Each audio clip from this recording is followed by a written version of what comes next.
Hey friend, before we dive in, if you love stories that bring the Bible to life in a real, visual, and powerful way, take 2 seconds, hit like, and subscribe, and let's spread this message together. Introduction. What does it truly mean to cling to faith when your world collapses? Naomi survived famine only to lose her husband and sons. Yet in the midst of heartbreak, her daughter-in-law Ruth, an outsider from Moab, makes an extraordinary promise. In Ruth 1, verses 16 and 17, she says, "Where you go, I will go." Why would Ruth risk everything to stay with Naomi? And how could this single act of loyalty and faith change the course of biblical history?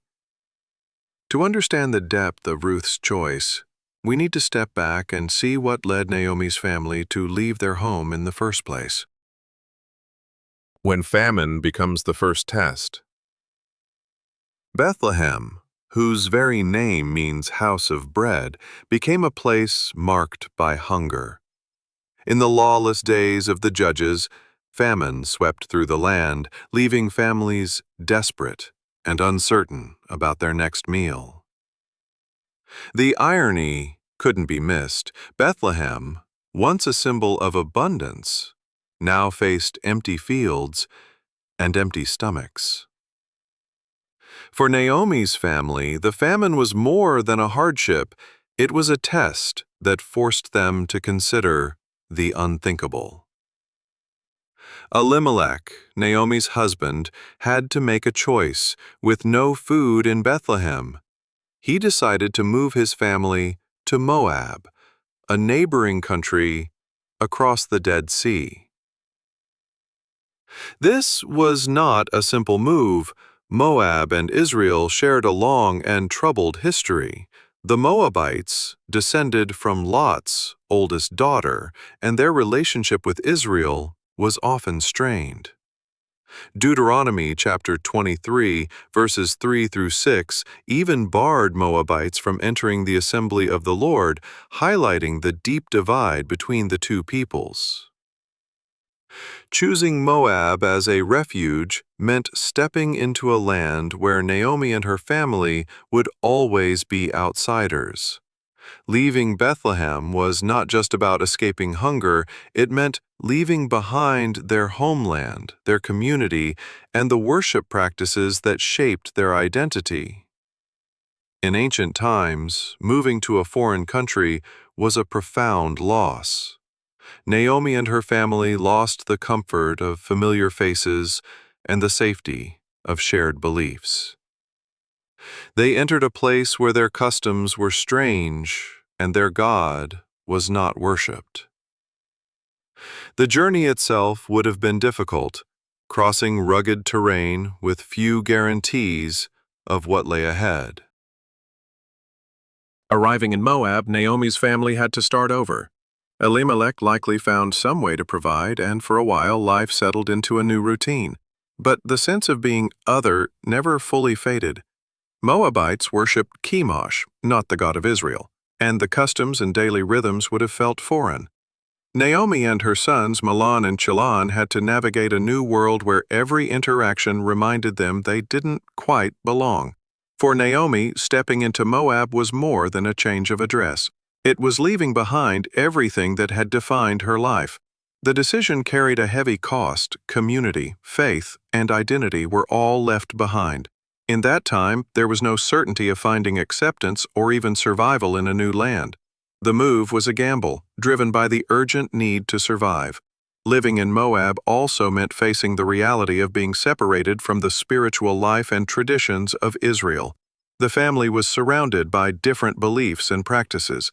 For Naomi, this must have felt like a kind of exile, not just from her people, but from the presence of God as she had known him in Bethlehem. The sense of loss was more than physical. It was spiritual and emotional too. The choice to settle in Moab was shaped by necessity, not preference. Famine had stripped away any sense of normalcy. For Naomi, every day in Moab was a reminder of what she had left behind. The hope of returning home must have lingered, but as time passed, that hope would have grown faint. The family's presence in Moab placed them on the margins, where their Israelite heritage set them apart and sometimes made life harder. Despite these challenges, Naomi's family managed to survive for a time, but the move to Moab was only the first test. The hardship of famine had forced them to leave home, but it would not be the last hardship they would face. The story of Naomi and her family in Moab is a reminder that sometimes survival means letting go of what we know and stepping into uncertainty, not knowing what the future holds. As Naomi tried to build a new life in Moab, she could not have imagined how much would change. The decision to leave Bethlehem was the beginning of a journey marked by loss and hardship, but also by the quiet beginnings of hope. Even in a foreign land, with everything familiar stripped away, Naomi's story was not over. In fact, the next chapter would bring challenges that would test her faith and her ability to endure even further. When loss becomes overwhelming, loss can reshape a life in ways that are hard to put into words. For Naomi, what began as a journey for survival in Moab soon became a story marked by grief. At first, there was a sense of settling in, a new home, a place to rebuild. Elimelech, her husband, managed to provide, and their two sons, Mahlon and Kilion, married Moabite women named Orpah and Ruth. These marriages may have offered Naomi some comfort, a small family circle in a foreign land, and perhaps even a renewed sense of hope for the future. But hope can be fragile. Elimelech died, leaving Naomi a widow in an unfamiliar country. In ancient times, a husband was not only a companion, but the main source of protection and provision. Without him, Naomi's place in society became uncertain and her future precarious. Widows in that era faced real hardship, poverty, dependence, and often loneliness. Still, Naomi had her sons. Their presence gave her a reason to keep going, a thread of security in a world that had shifted beneath her feet. Then the unthinkable happened. Both Mahlon and Kilion died. The Bible doesn't share how or why, only that Naomi was left without her husband and her sons. This loss was more than emotional. Sons were a widow's safety net. They inherited the family land, cared for their mother, and ensured the family name would live on. With their deaths, Naomi lost her last ties to stability. She was now without any male relatives, which in her world meant she had almost no means of support and no clear place in society. Imagine what this meant for Naomi.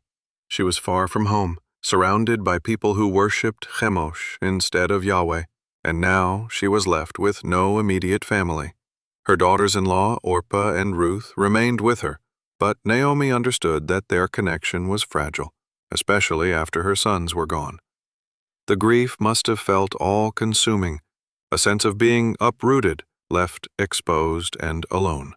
Her entire life had revolved around her family. Without them, she faced not only sorrow, but a frightening uncertainty about how she would survive. Widowhood in ancient Israelite society meant deep vulnerability. Women had no direct claim to property or wealth. Their well-being depended on the men in their lives, husbands, sons, or male relatives. The Mosaic Law did offer some help. Widows could glean in the fields during harvest, picking up leftover grain. But this was hard work, and the grain gathered was often barely enough. Gleaning provided a lifeline, not a solution. Widows remained among the most marginalized, always at risk of hunger and social isolation. Naomi's situation was even more difficult. She was not in Israel, but in Moab, where she was both a widow and a foreigner. She could not rely on the kindness of Israelite neighbors or the support of her extended family. The customs and laws of Moab were different, and Naomi's faith set her apart from those around her. The sense of being an outsider was constant. Her losses left her with no security, no community, and no clear path forward. For anyone who has experienced deep loss, Naomi's story may feel familiar. It is the ache of losing not just loved ones, but the world you once knew. Naomi's grief was not quiet or hidden. When she later returned to Bethlehem, she spoke openly about her pain. She told the women of her hometown, "Call me Mara, because the Almighty has made my life very bitter. I went away full, but the Lord has brought me back empty." Ruth chapter 1, verses 20 to 21. These words show the depth of her sorrow and her sense that even God had turned against her. She had left Bethlehem with a family and dreams for the future. She returned with nothing but memories and heartache. Yet, in the midst of her bitterness and emptiness, Naomi was not completely alone. Orpah and Ruth, her daughters-in-law, stayed by her side for a time. Their presence was a small comfort, a reminder that even in loss, human connection can help us keep going. Still, Naomi knew that staying in Moab offered no real future for her or for them. News eventually reached her that the famine in Bethlehem had ended. The prospect of returning home, though daunting, was the only hope she could see. In Judah, she might find some measure of security among her own people, perhaps distant relatives, or at least familiar customs and the worship of Yahweh. The decision to return was not simple. The journey from Moab to Bethlehem was long and difficult, especially for women traveling alone. Naomi was aware of her own vulnerability and the risks of the road. She also recognized that Orpah and Ruth would face an uncertain future in Bethlehem. They were Moabites, and the tension between Moab and Israel was well known. The law in Deuteronomy even excluded Moabites from the assembly of the Lord, making their acceptance in Bethlehem far from certain. Naomi urged her daughters-in-law to stay in Moab, to return to their families and seek new lives. She wanted them to have the chance for security and happiness, even if it meant saying goodbye. Naomi's plea was practical and heartfelt. She prayed that the Lord would show them kindness, as they had shown kindness to her and to her sons. Orpah, after much weeping, eventually agreed. She kissed Naomi and returned to her mother's house, a choice that made sense for her future. But Ruth did not leave. In a moment that would become central to the story, Ruth clung to Naomi, refusing to abandon her. Ruth's choice was not just about loyalty to Naomi, it was a step of faith. Ruth had grown to know Naomi's God, Yahweh, and her devotion was real. When Naomi tried to persuade her to go back, Ruth responded with words that have echoed through history. "Where you go, I will go, and where you stay, I will stay. Your people will be my people, and your God, my God." Ruth 1:16. Ruth's decision defied cultural expectations. She chose uncertainty over security, placing her trust in a God she was only beginning to know. This moment was a turning point for Naomi. Though she was still grieving, Ruth's commitment offered a glimmer of hope. It showed that even in the darkest times, relationships and faith can bring new possibilities. Naomi did not know what awaited her in Bethlehem, but she was no longer facing the journey alone. Ruth's presence became a source of strength, a reminder that hope can begin in the most unexpected places. As Naomi and Ruth prepared to leave Moab behind, they stood together at a crossroads. One woman returning home in sorrow, the other stepping into a new world with courage. Their journey would test them both, but it would also reveal the depth of love, loyalty, and faith that can emerge from overwhelming loss. Ruth's radical promise of loyalty. As Naomi turned her steps toward Bethlehem, she faced the reality that her journey was not just a return home, but a step into uncertainty. She paused with Ruth and Orpah, her daughters-in-law, knowing the road ahead would be difficult for all three. Naomi wanted what was best for them, even if it meant letting go of the only family she had left. With a heavy heart, she urged both women to go back to their own families, saying, "Go back, each of you, to your mother's home.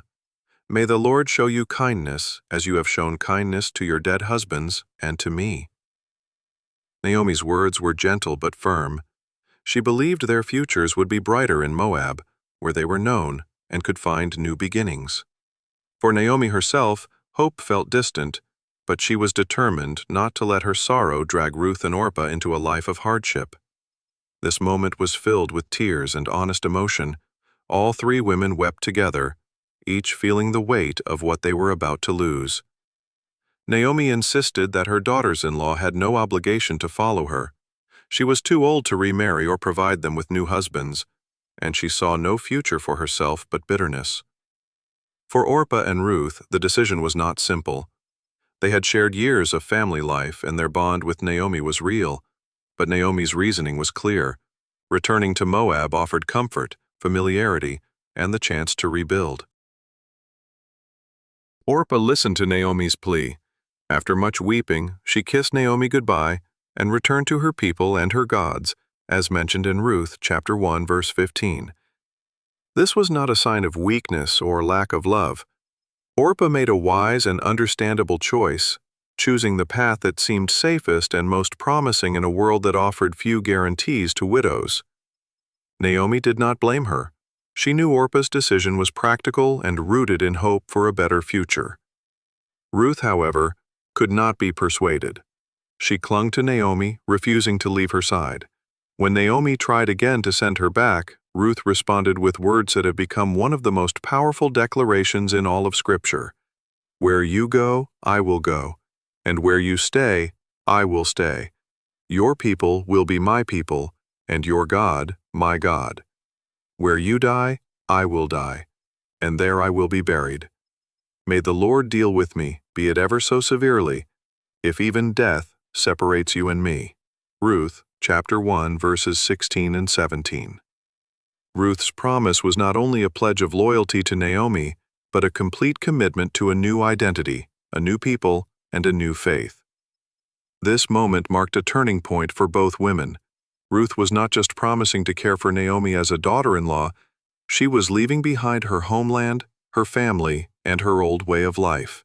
In Moab, Ruth's world had revolved around the customs and worship of Chemosh, the god of her people. By choosing Naomi and the God of Israel, Ruth was stepping away from everything familiar. Her words were more than a comfort. They were a bold declaration of faith and belonging. Ruth was embracing the God of Naomi, Yahweh, and making his people her own, even though she knew how difficult that path would be. For Ruth, this was an act of courage. She was aware of the risks. Moabites and Israelites had a long history of conflict, and Deuteronomy 23, 3-6, made it clear that Moabites were not welcome in the assembly of the Lord, even to the 10th generation. Ruth knew she would always be viewed as an outsider in Bethlehem. The chances of being fully accepted were slim, and the reality of poverty and hard labor awaited her. Yet none of this stopped her. Ruth's promise was not just about staying with Naomi. It was about stepping into a future defined by faith and love, rather than fear and comfort. Ruth's decision also meant embracing a life of hardship. Widows in ancient times had few options, and those without family support were especially vulnerable. Ruth could expect long days gleaning in the fields, gathering leftover grain just to survive. She would be a foreigner in a land where she had no rights, no protection, and no guarantee of kindness. Ruth was not naive about these challenges, but her loyalty to Naomi and her trust in Naomi's God gave her strength to face them. Naomi, for her part, was deeply moved by Ruth's determination. She realized that Ruth's words were not spoken lightly. Ruth had counted the cost and still chose to remain. Naomi said no more. The two women set out together, bound by a promise that went beyond family ties. Ruth's radical loyalty gave Naomi a companion for the journey and a glimmer of hope, even as she struggled with her own grief. The walk to Bethlehem was not easy. Each step carried the weight of loss and the uncertainty of what would come next. Ruth's presence was a comfort, but the reality of starting over in a new land was daunting. The people of Bethlehem would remember Naomi, but Ruth would always be seen as different. Even so, Ruth's faithfulness was unwavering. She had left behind her old life without looking back, choosing instead to walk with Naomi into the unknown. Ruth's promise stands out because it was so rare for someone to make such a choice. In those days, people's identities were shaped by their families, their nations, and their gods. To leave all of that behind was almost unheard of. Ruth's loyalty was not practical or expected. It was radical. She was willing to risk everything for the sake of love and faith.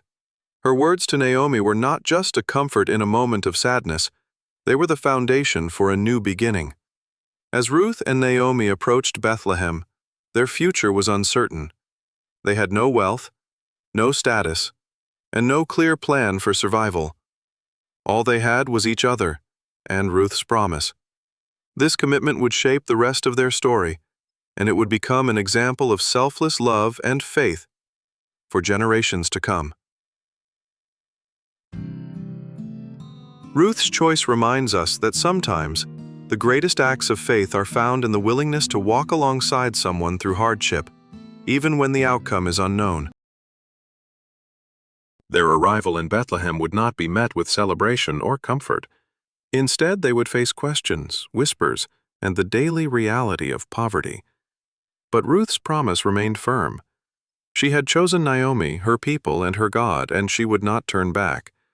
The days ahead would test their resolve, but Ruth's loyalty would be a quiet strength as they began the hard work of starting over in a place that was both home and foreign.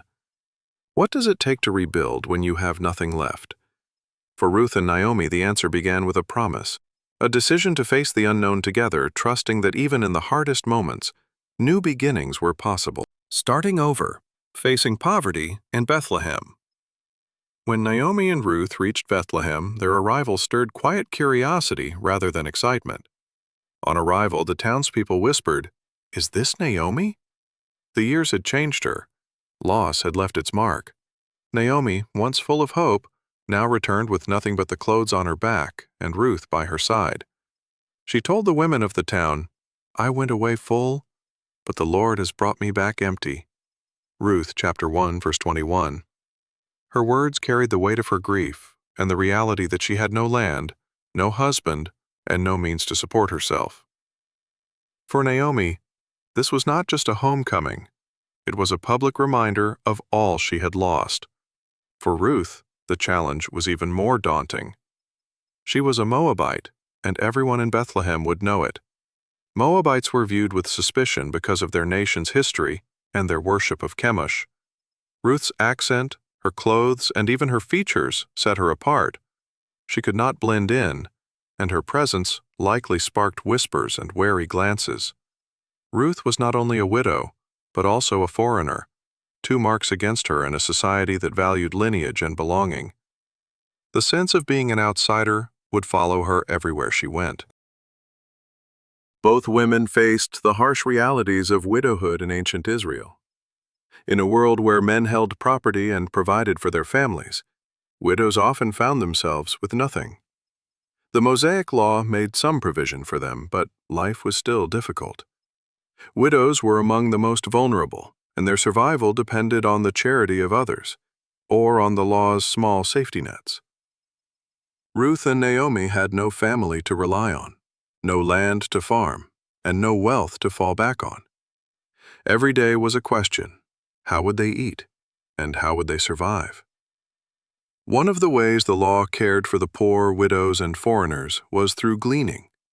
Deuteronomy chapter 24 verses 19 through 21 says that when you harvest your fields, you must leave behind what is missed for the foreigner, the fatherless, and the widow. This meant that after the harvesters finished, those in need could gather leftover grain for themselves. It was a simple system, but it made a difference for people with nowhere else to turn. Gleaning was not a handout. It was hard, back-bending work under the hot sun, and it depended on the landowner's willingness to follow the law. Ruth saw what needed to be done and offered to glean in the fields. She told Naomi, "Let me go to the fields and pick up the leftover grain behind anyone in whose eyes I find favor." Ruth chapter 2, verse 2. Ruth's willingness to glean was not just an act of practicality, it was a step of faith and courage. She knew the risks. She was a foreign woman, alone, with no guarantee of kindness or safety. Gleaning meant she would be exposed to the stares and judgments of others, and she could easily become a target for mistreatment. But she did not hesitate. Ruth set out, determined to do what she could for herself and for Naomi. Imagine Ruth at the edge of a barley field, uncertain but resolute. The harvesters were already at work and the scene was busy with men cutting and bundling grain. Ruth would have waited until the first pass was finished, then moved quietly behind them, gathering what was left. The work was exhausting, stooping, reaching, and collecting every bit of grain she could find. Her hands would have grown sore, her back aching as the hours passed. But Ruth pressed on, driven by her care for Naomi and her determination to provide. The law gave Ruth the right to glean, but it could not shield her from the social stigma she faced. As a Moabite, she was always under scrutiny. Some people might have ignored her, while others watched with suspicion or even disdain. Ruth's presence in the fields was a reminder of her foreignness and her poverty. She worked quietly, hoping for a measure of favor, but expecting little more than the chance to gather enough grain to get through another day. Gleaning was not just physically demanding, it was humbling. Ruth's work placed her at the very bottom of society, doing the labor that others overlooked or avoided. Each handful of grain was hard-won, and the results were modest. Enough for a meal, perhaps, but never abundance. Still, Ruth's actions spoke volumes. She did not let pride or fear keep her from doing what was necessary. Her faith was not loud or dramatic. It was steady, shown in her willingness to work and to trust that God would make a way. Ruth's choice to glean was also a quiet testimony to her character. She did not demand help or expect special treatment. Instead, she did what was available, embracing the hard work and the uncertainty. Her faithfulness was visible in every step she took behind the harvesters and every handful of barley she gathered. Ruth's story reminds us that sometimes faith looks like doing the next right thing, even when it is difficult and unnoticed. For Naomi, Ruth's decision brought a measure of relief. While Naomi's hope was faint, Ruth's actions kept them going. Each day that Ruth returned with grain was a small victory against despair. The barley fields of Bethlehem, though ordinary, became the place where Ruth's faithfulness was put into action. As Ruth continued her work, she could not have known how her simple act of gleaning would lead to something greater. The fields were full of strangers, and every day brought new challenges. Yet Ruth persisted, trusting that her efforts would be enough to sustain them. Her willingness to gather what others left behind set her apart, not just as a Moabite, but as a woman of strength and faith. In this season of struggle, Ruth's faithfulness became the foundation for what would come next. The barley fields, with all their hardship and uncertainty, were the backdrop for a turning point in her story. Ruth's quiet determination and steady work did not go unnoticed. In a place where she might have expected only hardship, something unexpected began to unfold. An unexpected ally, meeting Boaz. Boaz, a kind and God-fearing relative of Naomi's late husband, noticed Ruth gleaning in his field. Ruth had arrived early that day, hoping to gather just enough grain to get through another week. She kept her head down, working steadily among the harvesters. As a Moabite widow, she was used to being overlooked or even avoided, but she did what she could to provide for herself and Naomi. The risks were real. Gleaning was hard, backbending work, and Ruth faced the constant possibility of harassment or mistreatment. Yet she pressed on, trusting that her efforts would not go unnoticed by God. Boaz's presence in the story is marked from the start by his reputation. The text calls him a man of standing, not just wealthy but respected for his integrity and faithfulness. When Boaz arrived at his field, he greeted his workers. "The Lord be with you." They answered, "The Lord bless you." This simple exchange revealed much about Boaz's character. He was a man who wove faith into his everyday life, treating those around him with kindness and respect. As Boaz looked over his field, he noticed Ruth among the gleaners. He asked his overseer, "Whose young woman is that?" The overseer explained that Ruth was the Moabite who had come back with Naomi, and that she had asked permission to glean and worked steadily since morning. Boaz listened carefully. He had heard about Ruth's loyalty to Naomi and her decision to leave her homeland. Now, seeing her dedication firsthand, he felt moved to act. Boaz approached Ruth directly. He told her, "My daughter, listen to me. Don't go and glean in another field, and don't go away from here. Stay here with the women who work for me. Watch the field where the men are harvesting, and follow along after the women. I have told the men not to lay a hand on you. And whenever you are thirsty, go and get a drink from the water jars the men have filled." Boaz's words were more than polite. They were a clear promise of protection and provision. Ruth would not have to worry about her safety or her welcome in his fields. Ruth's response was immediate and heartfelt. She bowed down and asked, "Why have I found such favor in your eyes that you notice me, a foreigner?" Ruth was well aware of her position as an outsider. She did not expect special treatment, only the chance to survive.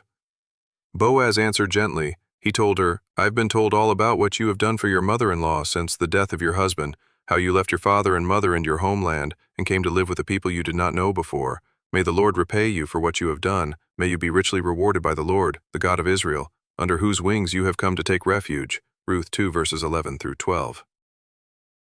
Boaz's blessing was a turning point.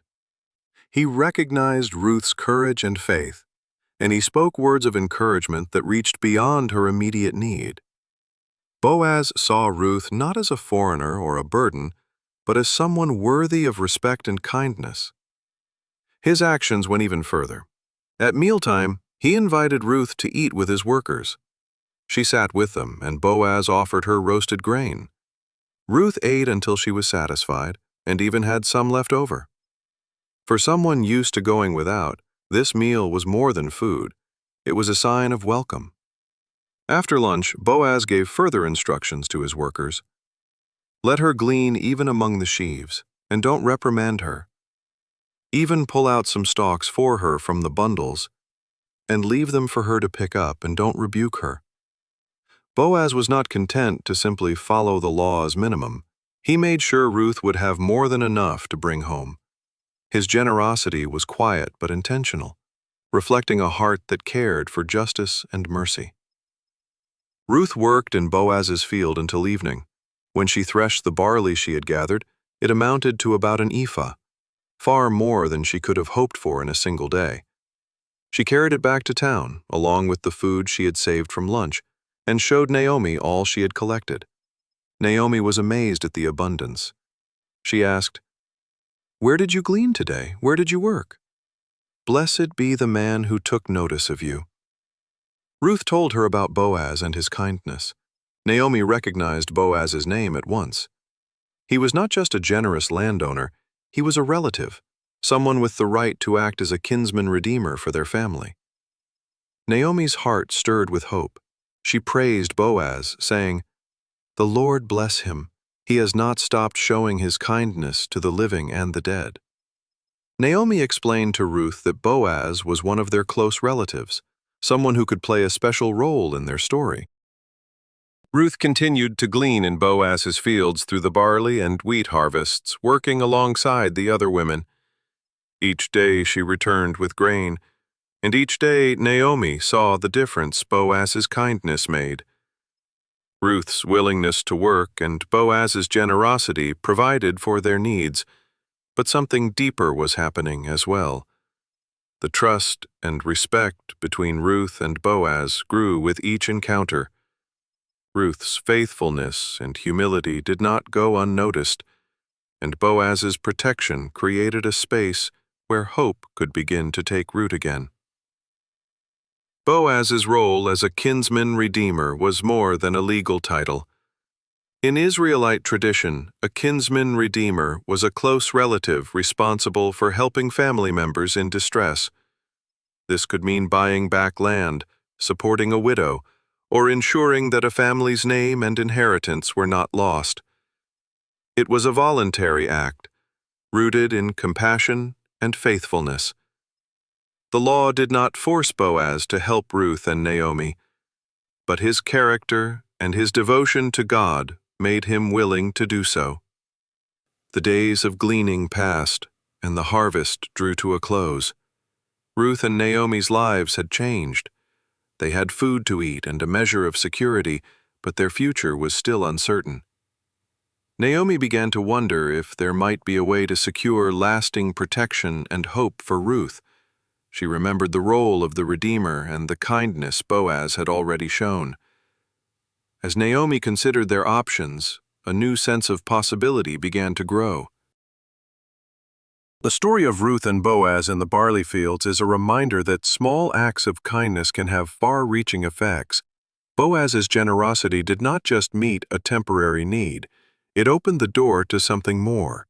Ruth's courage and faithfulness, combined with Boaz's integrity, created a foundation for hope where there had been only loss.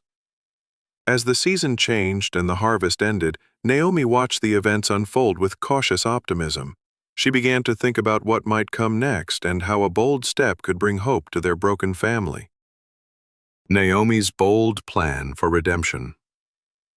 Naomi understood that hope alone would not secure their future. She recognized that Boaz, as a close relative, could serve as their kinsman redeemer, a role in Israelite tradition that carried the responsibility of protecting a family's name and inheritance. So Naomi gave Ruth clear instructions. "My daughter, should I not try to find a home for you where you will be well provided for? Is not Boaz a relative of ours?" Ruth 3:1-2. She told Ruth to approach Boaz at the threshing floor after the day's work, when he would be resting, and to follow her guidance exactly. Ruth 3:3-5. This plan was bold and not without risk. The threshing floor was a practical place where men worked late and sometimes slept by the grain to protect it. It also offered a measure of privacy, making it suitable for a conversation that needed to be direct but discreet. Naomi's instructions were simple but full of meaning. Ruth was to wait until Boaz had finished eating and drinking and had laid down for the night. Then she was to go quietly, uncover his feet, and lie down. This act was not a scandalous gesture, but a symbolic one. In the culture of that time, uncovering Boaz's feet and lying there was a humble way for Ruth to signal her request for redemption. She was asking Boaz to take her under his protection, to act as her redeemer according to the custom outlined in Deuteronomy 25:5-10. It was a way of saying, "Will you cover me with your care as the law allows?" Ruth's willingness to carry out Naomi's plan showed not only her obedience, but also her trust in Naomi's wisdom and in God's provision. Ruth listened carefully to Naomi and replied without hesitation, "I will do whatever you say." Her response showed deep courage. She was a foreigner, a widow, and a woman with no power in that society. Yet she was willing to step into a situation filled with uncertainty, trusting that this act of faith might open a new chapter for both herself and Naomi. As night settled over the fields, Ruth made her way to the threshing floor. The air was likely cool, carrying the scent of grain and the quiet sounds of workers who had finished their long day. Ruth waited patiently, watching as Boaz finished his meal, found a place to rest, and fell asleep beside the grain pile. When the moment was right, Ruth approached quietly, uncovered Boaz's feet, and lay down, just as Naomi had instructed. Sometime in the night, Boaz stirred. Feeling the chill at his feet, he woke up and was surprised to find a woman lying there. "Who are you?" he asked. Ruth answered, "I am your servant Ruth. Spread the corner of your garment over me, since you are a kinsman redeemer." Ruth chapter 3, verse 9. In that single sentence, Ruth made her request clear. She was not asking for charity, but for Boaz to fulfill his role as redeemer, to marry her and restore Naomi's family line. Boaz responded with kindness and respect. "The Lord bless you, my daughter," he said. "This kindness is greater than that which you showed earlier. You have not run after the younger men, whether rich or poor. And now, my daughter, don't be afraid. I will do for you all you ask. All the people of my town know that you are a woman of noble character. Ruth chapter 3, verses 10 through 11. Boaz recognized Ruth's loyalty, not just to Naomi, but to the family's future. He saw her request as an act of faithfulness and integrity. Boaz also spoke honestly about the situation. Although it is true that I am a kinsman redeemer of our family, there is another who is more closely related than I. Stay here for the night, and in the morning, if he wants to do his duty as your guardian redeemer, good. Let him redeem you. But if he is not willing, as surely as the Lord lives, I will do it. Lie here until morning. Ruth chapter 3, verses 12 to 13. Boaz's words offered assurance. He promised to handle the matter with honor, making sure the proper steps were followed according to the law. As dawn approached, Boaz sent Ruth home before anyone could recognize her, protecting her reputation. Before she left, he filled her shawl with barley, a sign of his care and his intention to provide for her and Naomi. Ruth returned to Naomi with the grain and the story of all that had happened. Naomi listened and reassured her, "Wait, my daughter, until you find out what happens.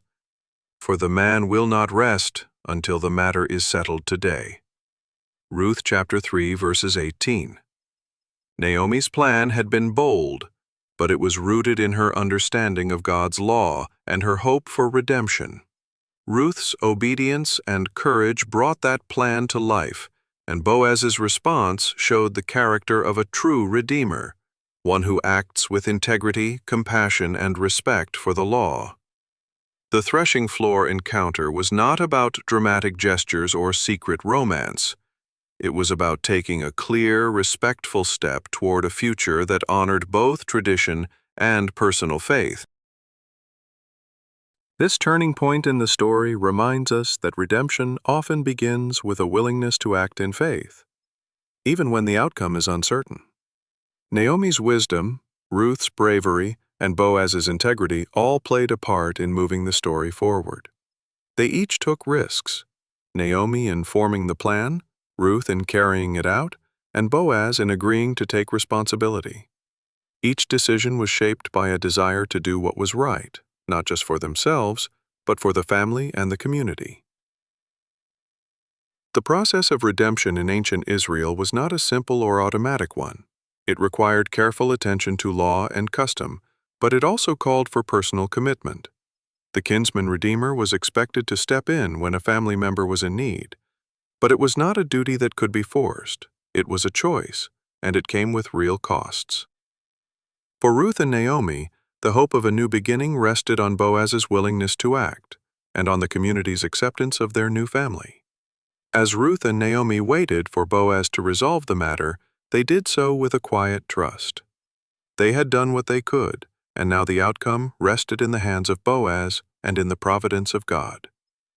Their story shows that sometimes the most important steps are the ones taken in faith, even when the path ahead is not yet clear. What would it mean for Boaz to redeem what had been lost? The answer would not only shape Ruth and Naomi's future, but would also reveal the true cost and meaning of redemption. The price of redemption. Redemption in ancient Israel was never just a matter of words or good intentions. For Boaz, the price of redemption meant stepping forward into public view and taking on real responsibility. At dawn, Boaz went to the city gate, the place where legal matters were settled and witnessed by the community. He gathered 10 elders to sit with him, then called for the nearer relative, the one who by custom had the first right to redeem Naomi's land and, if willing, to marry Ruth. This wasn't a private conversation. It happened in front of the elders and anyone passing by, with everyone able to see what would unfold. Boaz began by explaining the situation plainly. Naomi was selling the land that belonged to her late husband Elimelech. The nearer relative was offered the chance to redeem the land, and at first he agreed. Land ownership was a sign of security and status, and adding to one's inheritance would have seemed like a wise move. But Boaz then made it clear that redeeming the land came with another responsibility. The man must also marry Ruth, the Moabite widow, to carry on Elimelech's family line. This changed everything. The nearer relative hesitated, realizing that marrying Ruth could complicate his own inheritance. He said, "I cannot redeem it, because I might endanger my own estate. You redeem it yourself, I cannot do it." Ruth 4 verse 6. To make this decision official, the custom was to remove a sandal and hand it to the other party. The nearer relative took off his sandal and gave it to Boaz, signaling in front of the elders that he was giving up his right of redemption. Ruth 4 verse 7 through 8. The exchange was simple but powerful, a public sign that Boaz was now free to act as the redeemer. Boaz turned to the elders and everyone gathered at the gate. He spoke so all could hear. "Today you are witnesses that I have bought from Naomi all the property of Elimelech, Chilion, and Mahlon. I have also acquired Ruth, the Moabite, Mahlon's widow, as my wife, in order to maintain the name of the dead with his property, so that his name will not disappear from among his family or from his hometown." Ruth 4, 9 through 10. The elders blessed Boaz, saying, "May the Lord make the woman who is coming into your home like Rachel and Leah, who together built up the family of Israel." With these words, the transaction was complete. Boaz had paid the price of redemption, not just with silver, but with a willingness to take on Ruth and Naomi's future as his own. For Boaz, this was not a small decision. Taking on the role of kinsman redeemer meant more than simply acquiring land. It meant marrying Ruth, a foreigner, and raising up children in Elimelech's name, so that the family line would not be lost. Boaz accepted the responsibility with humility and faith. He understood that redemption often comes with sacrifice, and he was willing to bear that cost for the sake of Naomi and Ruth. This act of redemption restored more than land and a name. It brought Ruth and Naomi out of uncertainty and into a place of belonging. For Naomi, who had returned to Bethlehem empty and grieving, this moment was a turning point. She saw that God had not forgotten her or her family. Through Boaz's actions, Naomi's hope was renewed. She could see a future again, not just for herself, but for the family line that she thought was lost forever. The story of Boaz at the city gate also shows us how redemption was woven into the fabric of Israel's life. The laws about the kinsman redeemer were meant to protect families from being left without hope. They offered a way to restore what had been lost and to care for those who were most vulnerable: widows, orphans, and foreigners. When Boaz acted, he wasn't just following a rule, he was living out the heart of God's law, which always leaned toward mercy, justice, and restoration. There's something deeply meaningful in how Boaz handled the process. He didn't rush or try to cut corners. He respected the rights of the nearer relative, followed every step of the law, and made sure the community witnessed the agreement. His actions were open and honest, and they honored both Ruth and Naomi. Boaz's willingness to redeem, even when it cost him, stands as a model of integrity and compassion. Ruth's story could have ended with her remaining a foreign widow on the margins of society. But Boaz's choice changed everything. By marrying Ruth, he brought her fully into the community of Israel. Ruth was no longer just the Moabite who gleamed in the fields. She became a wife, a mother, and part of God's covenant family. The union of Ruth and Boaz was a sign that God's love and redemption are not limited by background, nationality, or past hardship. The birth of Ruth and Boaz's son Obed was more than a family celebration. It was a restoration of hope for Naomi. The women of Bethlehem rejoiced with her, saying, "Praise be to the Lord, who this day has not left you without a guardian redeemer. May he become famous throughout Israel. He will renew your life and sustain you in your old age. For your daughter-in-law, who loves you and who is better to you than 7 sons, has given him birth." Ruth chapter 4. Verses 4, Naomi, once empty, now held her grandson in her arms. The family line was restored and the future was open again. What began as a story of loss and uncertainty became a story of new beginnings. Boaz's faithfulness, Ruth's courage, and Naomi's hope all played a part in this transformation.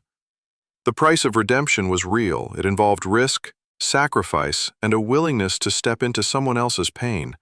But the outcome was a story of restoration that reached far beyond one family. This story also gives us a glimpse into how God works through ordinary people and everyday choices. Boaz could have chosen the easy path, but he chose to honor God's law and the spirit behind it. Ruth could have turned back to Moab, but she stayed with Naomi and trusted in a new future. Naomi could have given up, but she looked for hope and found it in the faithfulness of those around her. Each person's actions mattered, and together, they created something lasting. As we reflect on the price of redemption, we see that it's not just about restoring what was lost. It's about creating space for new life and new hope. Boaz's actions went beyond duty. They were rooted in love and a desire to do what was right. Through his willingness to redeem, Ruth and Naomi found security, belonging, and a place in God's unfolding story. And the story doesn't end there. Ruth and Boaz's union set in motion a legacy that would shape the future of Israel and beyond. Their son, Obed, would become the grandfather of King David. Through this family line, God's promise and plan would continue, reaching all the way to the birth of Jesus. It's a reminder that redemption, even when it seems small or local, can have an impact that stretches far beyond what anyone could imagine. Sometimes the choices we make in faith and love ripple out in ways we never expect. The story of Boaz, Ruth, and Naomi shows us that even in the hardest seasons, redemption is possible. It invites us to consider how acts of kindness, courage, and faith can change the course of a life, and maybe even the course of history. From outsider to ancestor of a king. After Boaz and Ruth were married, Ruth bore a son, Obed. The women of Bethlehem gathered around Naomi and praised God, saying that she now had a kinsman redeemer. In that moment, Naomi's arms, once empty from loss, held new life and hope. Obed was more than just a grandson to Naomi. He was a sign that restoration was possible even after seasons of deep sorrow. The women's words recognized that God had provided for Naomi and that her family's future was no longer uncertain. Through the birth of Obed, the story of Ruth and Naomi, which began with famine and grief, found its turning point in quiet joy. But the story does not stop at Obed's birth. The closing verses of the book of Ruth draw a direct line from this little boy to a much larger story. Obed became the father of Jesse, and Jesse became the father of David, the same David who would one day be known as Israel's greatest king, the forerunner of the Messiah, Ruth chapter 4, verse 17. This genealogy is not just a list of names, it's a reminder that even ordinary lives and everyday choices can become part of God's unfolding plan for the world. Ruth's journey from outsider to ancestor of a king is remarkable. She began as a widow from Moab, a nation often viewed with suspicion by the Israelites. The Moabites had a complicated history with Israel, and according to Deuteronomy chapter 23, verse 3, Moabites were not to enter the assembly of the Lord for 10 generations. Ruth's presence in Bethlehem was a quiet challenge to the boundaries that people had drawn between themselves and others. She faced whispers, suspicion, and the daily reality of being different. Yet her faithfulness to Naomi, her commitment to the God of Israel, and her courage to step into the unknown set her story apart. In the fields outside Bethlehem, Ruth worked hard to provide for Naomi. She gathered leftover grain day after day in the hope that there would be enough to get through each night. Her life was not marked by grand gestures or dramatic moments, but by steady loyalty. Ruth's decision to stay with Naomi to trust in a God she was only beginning to know, and to embrace a new life in a foreign land, became the foundation for something much greater than she could have imagined. The genealogy at the end of Ruth's story connects her daily faithfulness to the larger story of Israel and, ultimately, to the coming of the Messiah. Obed's birth was a quiet event, but it set in motion a chain of generations that would lead to King David. David's reign brought unity to Israel and established Jerusalem as its capital. More importantly, God promised David that his throne would be established forever, a promise that Christians understand as pointing forward to Jesus. Ruth's name appears again in the genealogy found in the Gospel of Matthew, where she is one of only 5 women listed in the lineage of Jesus. This inclusion is significant. Alongside Ruth in Matthew's genealogy are Tamar, Rahab, Bathsheba, and Mary. Each of these women's stories is unique, marked by moments of hardship, courage, or unexpected circumstances. By listing Ruth, a Moabite woman, the genealogy reminds us that God often works through people whom others might overlook or exclude. Ruth's faith, her willingness to leave behind her old life and embrace a new one, placed her in the direct line of the Messiah. Ruth's story stands out because it shows how God's purposes are not limited by background, nationality, or status. Ruth was not born into the people of Israel, but her faith and actions brought her into the heart of God's plan. Her story became part of the larger narrative that runs through the Bible, a narrative of redemption, restoration, and hope. The book of Ruth ends with a list of names, but those names carry the weight of generations. Through Ruth, God wove together the threads of loss, loyalty, and love to create a legacy that would bless not only one family, but the entire world. The journey from outsider to ancestor of a king was not easy. Ruth faced real challenges, poverty, uncertainty, and the struggle to belong. She was a widow in a foreign land, dependent on the kindness of others and the protection of the law. Yet, she did not let those challenges define her. Instead, Ruth chose to act with kindness and courage, to trust Naomi's guidance, and to place her hope in the God of Israel. Her story is a reminder that what may seem small or insignificant in the moment can become part of something much larger when placed in God's hands. Obed's birth brought joy to Naomi, but it also carried a promise for the future. The women of Bethlehem saw in Obed the continuation of a family line that had nearly disappeared.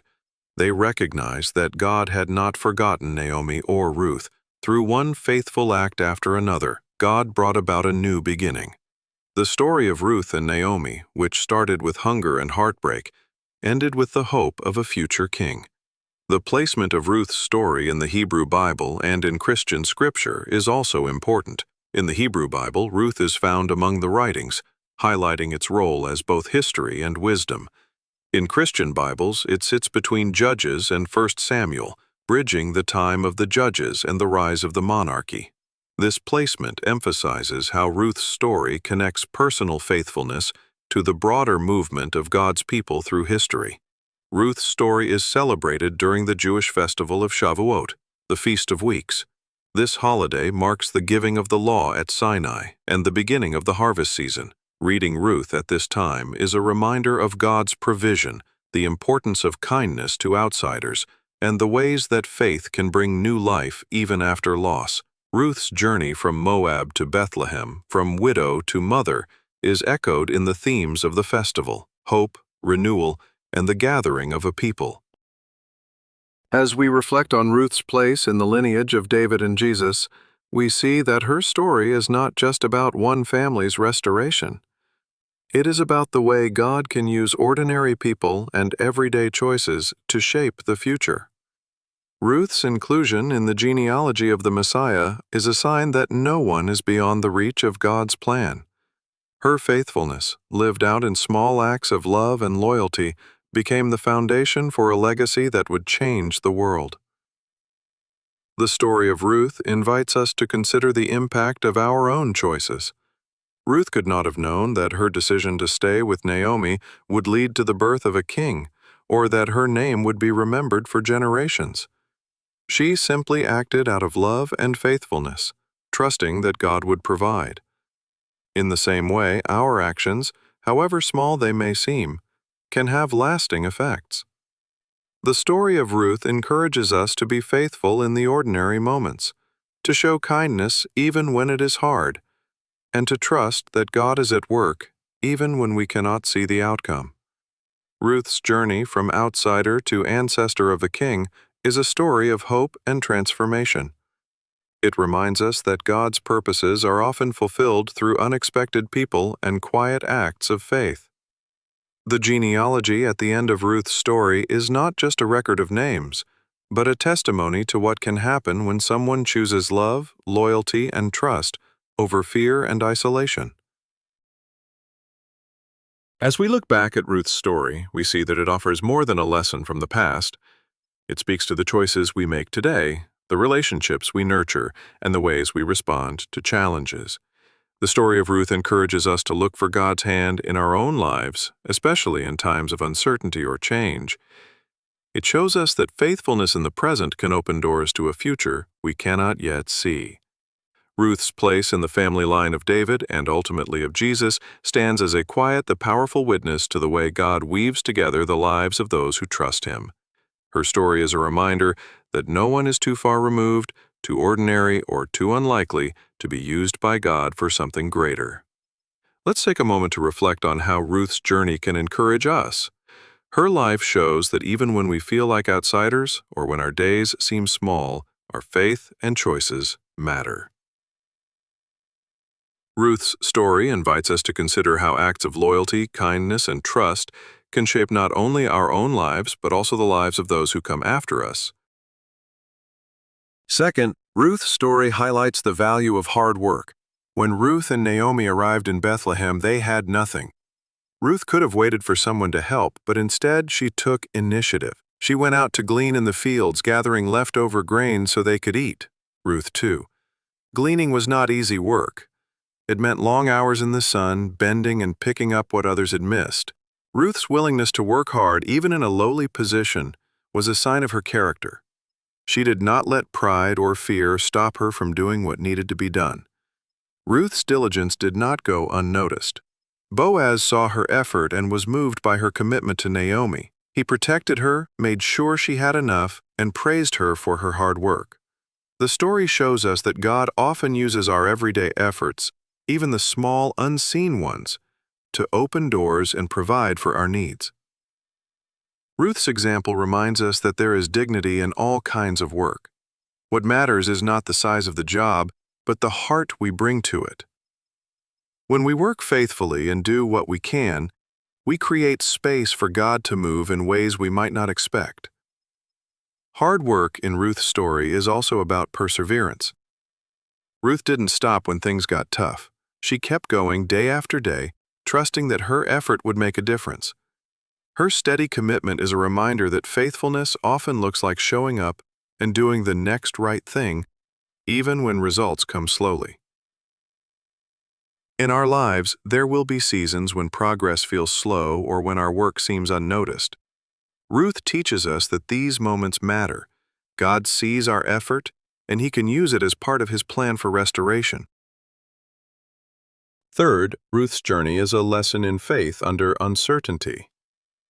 From the moment she left Moab, Ruth stepped into the unknown.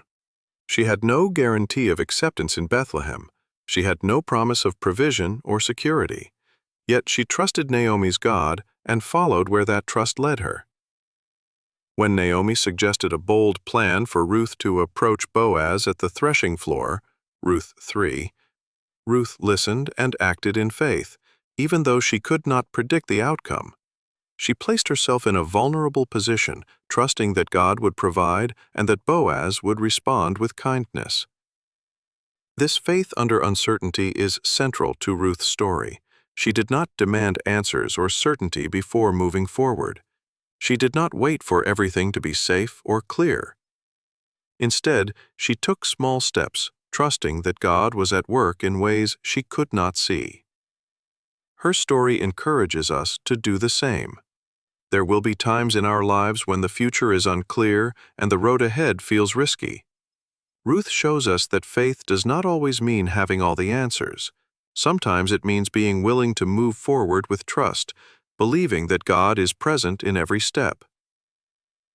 Ruth's faith was not loud or dramatic. It was quiet, steady, and persistent. She trusted God in the ordinary routines of life, gleaning in the fields, caring for Naomi, following wise counsel, and responding with humility. This kind of faith is accessible to all of us. It does not require extraordinary circumstances or special qualifications.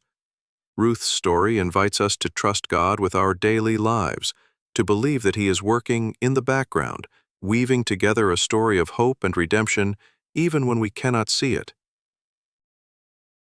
As we reflect on these lessons, loyalty, hard work, and faith under uncertainty, we see how they come together in Ruth's story to create a path toward restoration.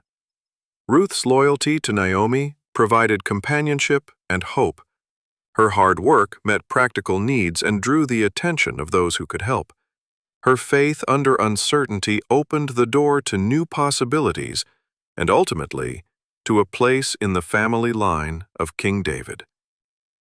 Each of these qualities matters, not just in Ruth's story, but in ours as well. For those facing loss, change, or uncertainty, Ruth's journey offers reassurance. Her life was marked by hardship, but it was also shaped by hope. Ruth did not let her circumstances define her. Instead, she chose to be loyal, to work hard, and to trust God's plan. These choices did not remove her struggles overnight, but they opened the way for God's provision and blessing. Ruth's story also reminds us that God's purposes often unfold in ordinary moments. The book of Ruth is full of small, everyday decisions, gleaning in a field, listening to wise advice, sharing a meal, making a promise. These moments, though simple, became the building blocks of a story that would change the course of history. We may not always see the significance of our actions in the moment, but Ruth's example encourages us to be faithful in the little things. For anyone who feels like an outsider or questions their place in God's plan, Ruth's story brings comfort. Ruth was a foreigner, a widow, and someone with little standing in her new community. Yet God welcomed her into His family and gave her a role in His unfolding story. Her faith and actions mattered not just for her own life, but for generations to come. Ruth's inclusion in the lineage of David, and ultimately of Jesus, shows that God's grace reaches beyond boundaries and expectations. As we think about what Ruth's story means for us today, let's focus on a single clear takeaway. Hope is possible, even in the hardest seasons, when we choose loyalty, hard work, and faith. Ruth's life was not defined by her losses, but by her willingness to trust God and care for others. Her story assures us that God is present in our struggles and that our choices, no matter how small, can be part of something greater. When you face uncertainty, remember Ruth's example. Choose loyalty, even when it's difficult. Work faithfully, even when progress seems slow. Trust God, even when the future is unclear. Ruth's story is a quiet but powerful reminder that restoration and hope are never out of reach.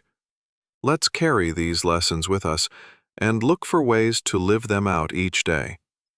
As we move forward, consider how loyalty, hard work, and faith can shape your own story, even in times of uncertainty. Conclusion. Ruth's story gives us a clear picture of how faith and loyalty can shape the future, even when circumstances seem hopeless. Her journey from outsider to ancestor of King David And eventually Jesus shows that God can use ordinary people and small acts of faith as part of his greater plan. Ruth chose to trust, to work, and to stay faithful, even when she could not see what would come next. Just as Ruth's small steps of faith changed her world, your faithful choices can transform yours. If this story encouraged you, please like, subscribe, or share how you've seen redemption in your own life in the comments below. If this touched your heart, share it with someone who needs it. And if you haven't already, like and subscribe. That's how we keep bringing hope and faith, one story at a time.